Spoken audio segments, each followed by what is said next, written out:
Selamat datang ya sayang. Kemudian terlihat begitu bahagianya Aksa menyambut kedatangan putri barunya di rumah. Wah, semuanya begitu sangat happy, begitu sangat ceria. Kemudian terlihat ya diam-diam ternyata Bastian lagi memantau dan Bastian kaget ternyata Amira sudah melahirkan.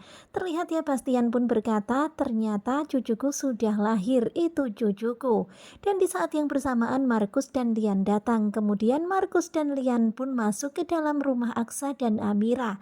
Dan melihat itu tentu saja Bastian pun kesal karena ternyata sekarang ini Lian dan Aksa begitu dekat. Dan karena kesal dia pun menendang pot bunga, tetapi ternyata ketahuan sama Zaki. Zaki merasa sangat heran, pot ini pastinya ditendang orang bukan jatuh sendiri. Kemudian Zaki pun mencari-cari orang yang berada di sekitaran itu karena Zaki itu curiga jangan-jangan ini adalah orang yang telah menculik Amira. Sementara itu di dalam rumah, Aksa mengatakan kepada Amira kalau dia belum menyiapkan kamar untuk dedek bayinya. Ternyata Lian menawarkan diri kalau dia nanti akan menyiapkan kamar untuk anak Amira cucunya. Tentu saja senang banget ya Bu Yuni pun juga bilang ke Amira kalau nanti biarlah Bu Yuni dan juga Pak Lian yang akan menyiapkan kamar untuk anak Amira.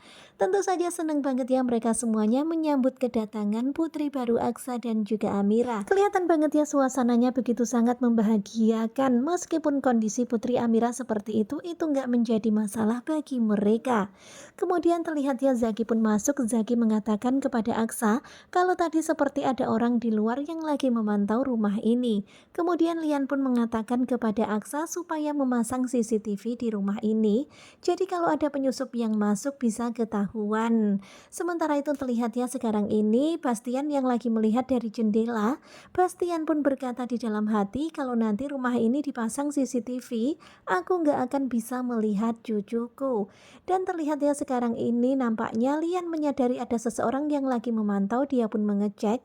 Kemudian Lian pun berkata siapapun yang mengganggu putrinya, cucunya, maka akan berhadapan dengan Lian. Terlihat ya sekarang ini Bastian masih berada di rumah Aksa Amira.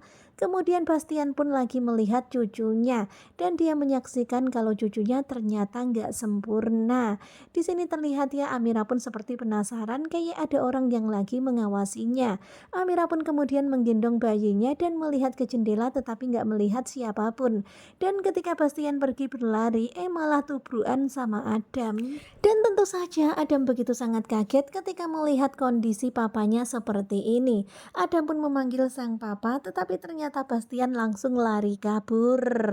Karena tentu saja Bastian nggak mau ya orang-orang tahu tentang dirinya, tentang keadaannya sekarang ini. Kemudian akhirnya Adam pun pulang karena nggak berhasil mengejar papanya. Kemudian Adam pun mengabarkan kepada Aksa tentang pertemuannya tadi dengan sang papa. Di sini Adam itu benar-benar kebingungan untuk menyampaikan semuanya itu kepada Aksa dan keluarga tentang kondisi papanya. Nah, bagaimanakah kelanjutannya? Sepertinya bakalan semakin seru. Pokoknya stay tune terus, nonton terus bersama dengan Gugu Coba. Terima kasih buat kalian yang sudah selalu setia dan jangan lupa nantikan video selanjutnya. Terima kasih dan bye-bye.